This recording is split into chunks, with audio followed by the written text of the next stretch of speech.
Olá pessoal, mais um encontro aqui com vocês no canal Geografia que Posso Tocar, tá? E hoje nós vamos falar um pouco sobre Brasil, da monarquia à república, e nós vamos dar uma passadinha, pessoal, também na ditadura militar, citar a ditadura militar e falar um pouquinho sobre corrupção no Brasil, desde que existe o Brasil até a atualidade.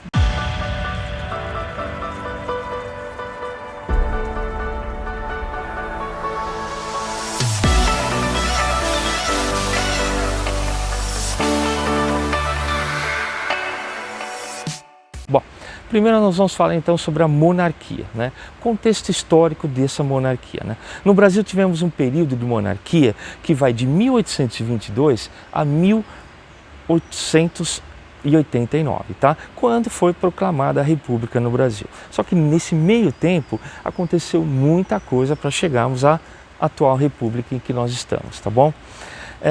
A República instaurou uma forma republicana presidencialista. O que é o presidencialismo? É quando alguém é eleito diretamente pelo povo, pelo voto popular, tá bom? É o poder chamado executivo, tá bom?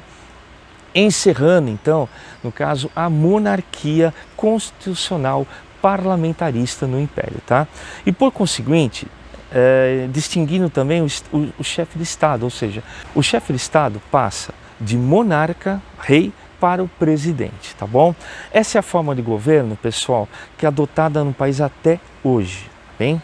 Vamos lá, a monarquia brasileira. Por quê? Nós temos que falar sobre a monarquia brasileira porque ela é específica, né? No Brasil, o que aconteceu é bem diferente de outros países, por exemplo, europeus, que têm o sistema de monarquia parlamentarista, né? Essa forma de governo, no caso, ela é bastante antiga. Nela, né, o chefe de Estado é o monarca, como eu acabei de falar agora há pouco, que é chamado de rei, rainha, imperador ou imperatriz, tá bom? Dentre outros títulos.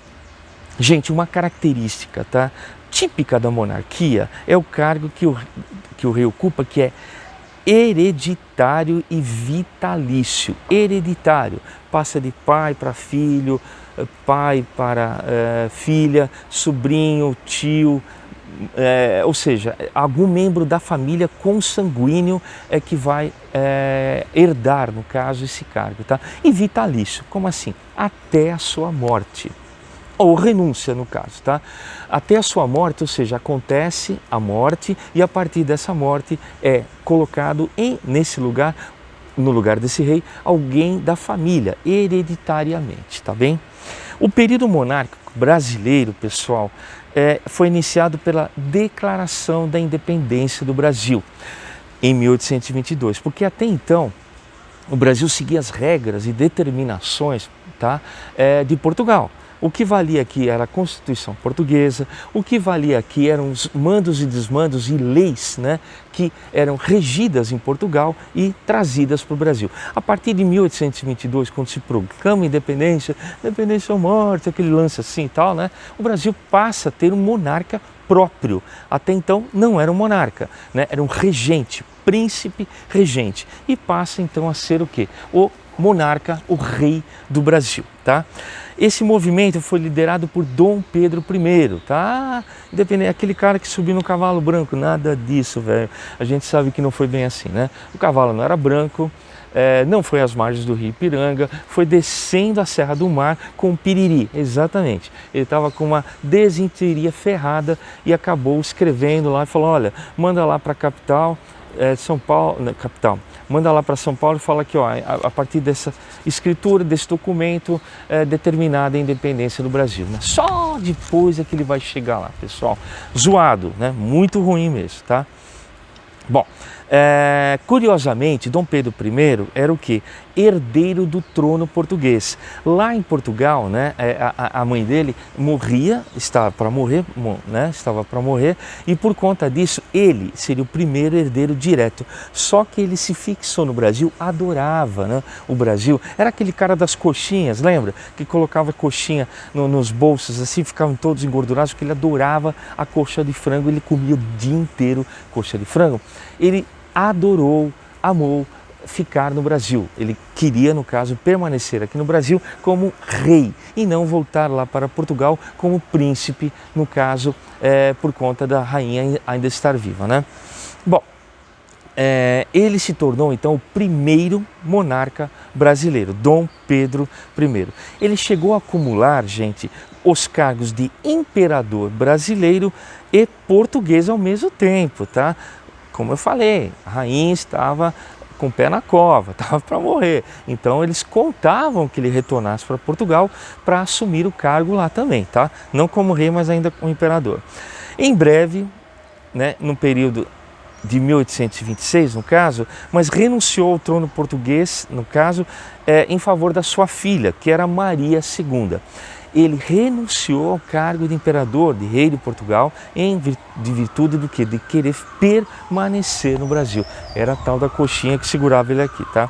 Em 1831, pessoal, 9 anos depois de se tornar o primeiro imperador brasileiro, Dom Pedro I abdicou do trono em meio a uma grande reprovação interna de seu governo. Ninguém gostava das atitudes, das ações de Dom Pedro I aqui no Brasil. Ele acabou abdicando. O que é abdicar? Ele deixou o cargo, né? Só que ele deixou o cargo para quem? Para o seu filho, Dom Pedro II. Tá? Que tinha na época 5 anos só de idade, e daqui a pouco a gente retoma essa ideia.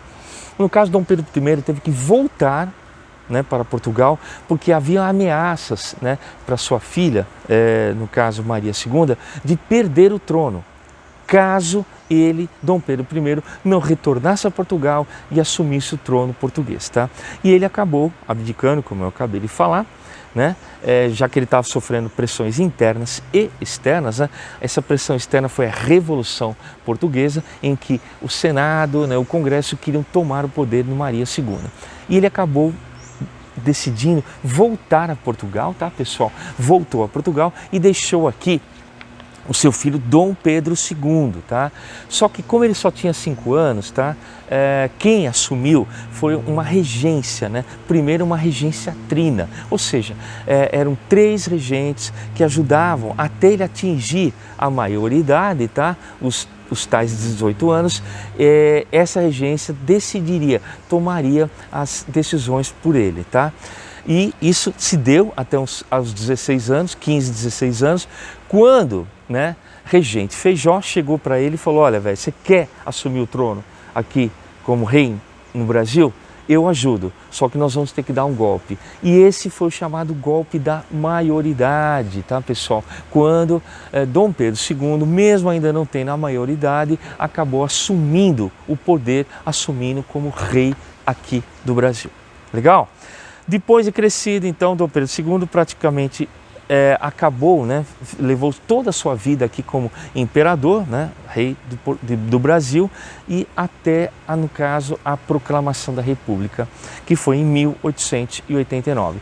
Bom, pessoal, sobre monarquia brasileira, tá? Nós vamos ficar por aqui. Só que no próximo encontro nosso, tá? Nós vamos falar sobre o quê? A República Brasileira, que tem muita coisa para falar, muita coisa bacana, tá?